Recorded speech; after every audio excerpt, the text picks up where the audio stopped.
আমি morning walk কৰি আহি আছোঁ আৰু আজি আপোনালোকক এটা বস্তু দেখাম বলক। কনকলতা, শ্বহীদ কুশল কোঁৱৰ, মুকুন্দ কাকতি, পিয়লি ফুকন এইবিলাক আৰু বহুত আছে। অসমৰ স্বাধীনতা সংগ্ৰামত তেওঁলোকে প্ৰাণ আহুতি দিছিলে। তেওঁলোকৰ সমাধিবিলাক অলপমান চৰকাৰে চকু কাণ দি ভাল কৰিব লাগে, যাতে উঠি অহা প্ৰজন্মই অকণমান বুজি পায়, ভাল লাগে চাই পেলাই। তেনেকুৱা বনাব লাগে। কিহৰ কাৰণে জানো কি বস্তুটো বুজি পোৱা নাই তেওঁলোকে, কিহৰ কাৰণে আওকাণ কৰি থাকে। বেছি পইচা নালাগে নহয়। এই ইমান কৰোৰ টকা দি লাচিত বৰফুকনৰ যদি সমাধিটো বনাব পাৰে তো এইটোতো বনাব পাৰে ন। এইবিলাক বেছি পইচা নালাগে নহয়। এইটো যোৰহাট মেডিকেলটো কমাৰবন্ধা যোৱা ৰোড, আৰু ইয়াৰ ফ্ৰণ্টতে আছে শ্বহীদ কুশল কোঁৱৰ আৰু কমলামিৰি সমাধি। এখন তোৰণ হয় আৰু এইফালে আপোনালোকক সোমোৱাই লৈ যাওঁ, দেখুৱাই থাকিম বলক। ইয়াতে দুটা প্ৰতিমূৰ্তি আছে, দেখুৱাই লওঁ। এয়া শ্বহীদ কুশল কোঁৱৰ আৰু এইয়াৰ প্ৰতিমূৰ্তি কমলামিৰি। এই দুজন আছিলে স্বাধীনতা সংগ্ৰামী অসমৰ। তো তেওঁলোকৰ তোৰণখনতো দেখিলেই অৱস্থা, কিন্তু সমাধিটো আপোনালোকক দেখুৱাওঁ কেনেকুৱা অৱস্থা হৈ থাকে বলক। কিনাৰে কিনাৰে যে আহি আছোঁ, এইখন দেখিছে ডাঙৰ ৱালখন। এইখন ৱালখন গোটেইখন মানে জেল। ইয়াৰ ভিতৰতে জেলৰ কয়দীখিনি থাকে। মানে যোৰহাট জেল বাউণ্ডেৰী ৱাল এখন। জেলৰ ৱাল শেষ হোৱাৰ পিছত এইডোখৰতে পালোঁ এটা ৰজাদিনীয়া কিবা পুখুৰী। কোনোবাই যাৰ ইয়াৰ যোৰহাটৰ কোনোবাই চিনি পায় যদি, নামটো জানে যদি জনাবচোন কমেণ্টত, কি পুখুৰীটোৰ নাম। আৰু অকণ আগলৈ যাব লাগিব সমাধিটো চাবলৈ। তো লৈ গৈ আছোঁ, চাই থাকক ভিডিঅ'টো। ৰাস্তাটো কনষ্ট্ৰাকশ্যনৰ কাম কৰি আছে এইপাৰে, তো সেইটো কাৰণে ৰাস্তাটো অকণ বেয়া, ধূলি বালি হৈছে। কিনাৰে কিনাৰে এইবোৰ ৰদ পৰি আছে দেখিছে। তো আহি ফাইনেলি পালোহি শ্ৰী কুশল কোঁৱৰ স্মৃতি অৰ্থে বনাই থৈছে বুলি ইয়াত লিখা আছে। এয়া দুটা সমাধি ইয়াত লিখা আছে, ধুনীয়াকৈ লিখা আছে যে অমৰ শ্বহীদ কুশল কোঁৱৰ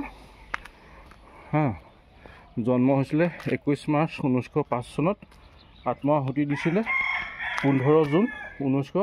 এতিয়া আপোনালোকক মই ওচৰৰ পৰা দেখাওঁ। এয়া শ্বহীদ কুশল কোঁৱৰ সমাধি। এইটো 1943 চনত তেওঁ ঢুকাইছিলে 15 জুনত, আৰু তেওঁ জন্ম দেখাইছে 1905 চনৰ 21 মাৰ্চত।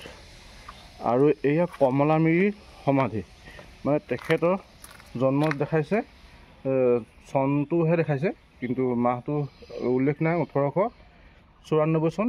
আৰু প্ৰাণ আহুতি দিছিলে 23 এপ্ৰিল 1943 চনত। আৰু 4 স্কোৱাৰ মই আপোনালোকক দেখুৱাই দিছোঁ। এই এনেকুৱা অৱস্থাকে ৰাখিছে। কথাটো হ'ল, মই কি ক'ব বিচাৰিছোঁ, এই এনেকুৱা অসম যিবিলাক এই অসমৰ যিটো স্বাধীনতা সংগ্ৰামৰ সময়ত শ্বহীদ হৈছিলে, সেইসকলৰ বেদীবিলাক জানো এনেকৈ ৰাখিব লাগে? আপোনালোকে কমেণ্ট কৰি ক'বচোন। চাওক ধূলি, চাওক এইবোৰ ধূলি দেখিছে, আৰু অৱস্থাটো আপোনালোকে দেখিছে চাগে কিমান লেতেৰাকৈ ৰাখিছে এইবোৰ। এইবোৰ কিমান লেতেৰাকৈ ৰাখিছে। ইয়াত কোনো ধৰণৰ মানে ভাল বুলিবলৈ একো ক'বলৈ নাই। জৰাজীৰ্ণ অৱস্থা। এইবোৰ গছ আছিলে কাটি দিলে, দেখিছেনে? ফুল বাগান চাগান এনেকুৱা ফুলনি এখন গাৰ্ডেন টাইপৰ ধুনীয়া কৰি ৰাখোচোন। এখন জাতীয় পতাকা এখন ৰাখিছোঁ, তেনেকুৱাও নাই। বা এটা ষ্টেটটো ডাঙৰকৈ বনাই ৰাখোচোন, তেনেকুৱা এটাও নাই। এয়াই হৈ গ'ল অসম চৰকাৰৰ কাণ্ড জ্ঞান নথকা এখন চৰকাৰৰ, দায়িত্বহীন চৰকাৰৰ কাম। ক'ৰবাৰ দেখাইছোঁ আপোনালোকক, চাওকচোন এই বস্তুটো এণ্ট্ৰি পইণ্টটো চাওক। এণ্ট্ৰি পইণ্টটো দেখি কিবা ভাল লাগিছে নে ভিতৰত আপোনালোকে গৈ পেলাই কিবা ভাল লাগিলে? একো ইয়াত ব্যৱস্থা নাই। ছেফটিটো নাই বাৰু, এই ছেফটি নালাগে বাৰু, বস্তুটো অকণমান শুৱনি কৰি ৰাখিব লাগে।